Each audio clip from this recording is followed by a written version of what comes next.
Bueno, y ya una vez teniendo la conexión del motor y la luz y todo lo eléctrico conectado en la base donde va sujetado todo lo que es el ventilador, vamos a proceder a ensamblar lo que son las hélices.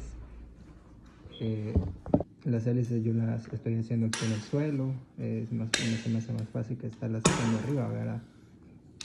Y esto es lo más sencillo, solamente agarramos los tornillos que trae ya solo para atornillar, ¿verdad? Ya viene solamente de poner esos 3 tornillos, los atornillamos, son 5 hélices, los apretamos de una manera moderada y ya una vez estar ya todas ensambladas, vamos a proceder a colgarlas y revestir todo lo que es el ceiling fan. Así que vamos al otro video.